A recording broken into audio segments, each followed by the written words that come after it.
నమస్తేనా రాజా అన్న ఎట్టున్నావా? ఏంది ఎట్టుంటాం? మన కొంప మునిగిందన్న. ముంచుతున్నారు. ఇప్పుడు తెలుగుదేశం వాళ్ళు, జనసేన వాళ్ళు, ఆ బీజేపీ వాళ్ళు ఒక పక్క అనుకుంటే ఈ వాలంటీర్లు అతి ఉత్సాహం అంటే అన్నను గెలిపియాలని మింగబెట్టే తెలియడంలే, అన్నను మింగబెట్టే తెలియడంలే. ఇప్పుడు ఏం చెప్పింది ఈసీఏ, ఎక్కడే వాలంటీర్లు అనే వాళ్ళు ఎలక్షన్ లో పాల్గొనేదానికి లేదు, కనపట్టాక లేదని చెప్పింది కదా.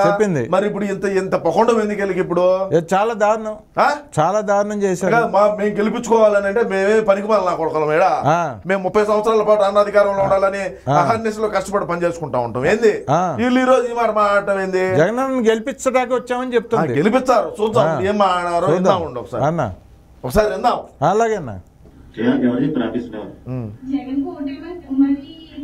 పథకాలు చెప్పడం వరకే తప్పగానే ఓటేయమని చెప్పారా?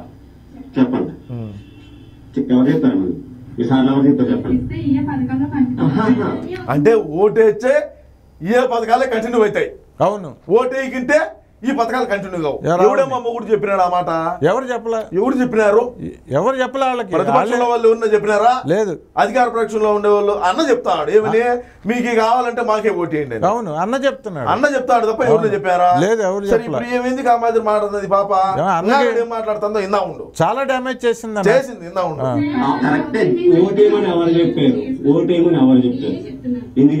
ఇంకేం అవసరమో నేనే చెప్తున్నానంటుంది. ఇంకేం అవసరమో? అవును, అది ఉత్సాహం కదా. ఏం అవసరం?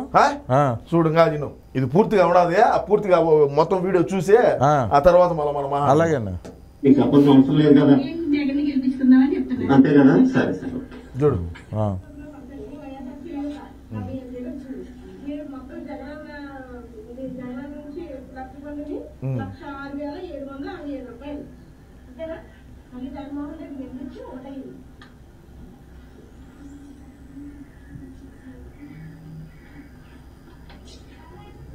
ఆ లెక్క మీకు ఇచ్చినట్టు మేము అక్నాలెడ్జ్మెంట్ తీసుకోమని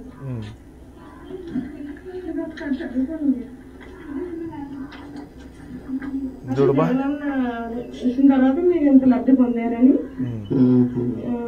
సర్వే అనమాట. మీరు ఎంత లబ్ధి పొందారు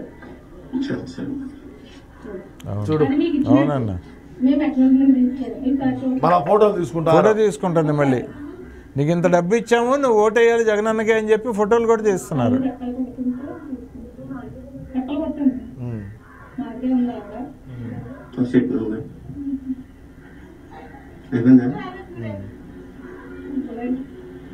కాదు నా ఇప్పుడు జగనన్న ఏది చేసినా మన అన్న చేసేది చేస్తాడు. ఇప్పుడు వీళ్ళకి ఎందుకు అంత అతి ఉత్సాహం? అన్నను ఏమైనా చేసి మనం గెలిపించుకోవాలని మనం ఉంటే మీరు పోవద్దు, మీరు పోకూడదు, మీరు ఎలక్షన్ లో క్యాంపెయిన్ లో తిరగకూడదు, మీరు వాలంటీర్లు, మీరు ప్రభుత్వానికి పనిచేయండి, పనిచేసేవాళ్ళుగా మీరు ప్రభుత్వానికి సంబంధించిన వాళ్ళు, ఎలక్షన్ క్యాంపెయిన్ చేసేదానికి కాదు, జగన్మోహన్ రెడ్డిని గెలిపించుకునేదానికి కాదు అని చెప్పి అయితే చెప్పినారు. సస్పెండ్ కూడా చేశారు కదా శ్రీకాకుళం జిల్లాలో వాలంటీర్లు. సిగ్గురాదా?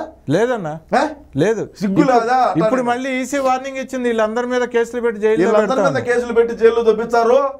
మనం ఏం ఆలోచన చేశామంటే వీళ్ళు మన పార్టీ కార్యకర్తలే కదా, వీళ్ళు మనకు సపోర్ట్ గా ఉంటారులే అనుకున్నాం అన్నా నేను అప్పుడు. అవును, మనకు బాగా ఇదిగా ఉంటదిలే అని అనుకున్నాం. ఇప్పుడు ఈసీ తెలుసుకునింది వీళ్ళు పక్కా జగన్మోహన్ రెడ్డికి కడ్డు కట్టినటువంటి వైఎస్ఆర్సీపీ కాంగ్రెస్ పార్టీ కార్యకర్తలు, వీళ్ళు వాలంటీర్లు కాదు అని చెప్పి అయితే కనుక్కున్నారు. ఇప్పుడు కనుక్కున్నాక ఈసీ ఏం చెప్పింది, మీరు ఎన్నికల విధుల్లో పాల్గొనడానికి లేదు అని చెప్పింది. మీ మీద కేసులు పెట్టి లోపలేస్తాం అవసరం అయితే చెప్పింది. వాళ్ళందరూ పోవాల్సిందే పొక్కలేకి. వీళ్ళే కాదన్నా, రాష్ట్రంలో చాలా మంది వాలంటీర్స్ జగన్మోహన్ రెడ్డిని మళ్ళా గెలిపించుకోవాలని చెప్పి మన అన్నను గెలిపించుకునే దానికి మనకు తెలీదా? మనం ఏ విధంగా 175 గెలిచాలో ప్రణాళిక ఏ విధంగా ఉండదు మనకు తెలీదా? వీళ్ళు ఎందుకంటే అంత అతిగా పోవటము. సరే ఏది ఏమైనప్పటికీ కూడా వాలంటీర్లు అయితే మనం పెట్టుకున్నాం మన పార్టీ తరఫున, అది మనకి ఇప్పుడు డ్యామేజ్ జరుగుతుంది. సరే ఎటు వచ్చినా కూడా మనకు డ్యామేజ్ జరుగుతా ఉన్నా కూడా మనకు డ్యామేజ్ జరగనిట్టే మనం బయటకు కవర్ చేసుకుంటా పోవాలని తెలియజేసుకుంటూ ప్రతి ఒక్క అక్క చెల్లెమ్మని అడిగినానని చెప్పు, ప్రతి ఒక్క అన్నదమ్ముని అడిగినానని చెప్పు, రాబోయే రోజుల్లో 175 గెలుస్తున్నాము.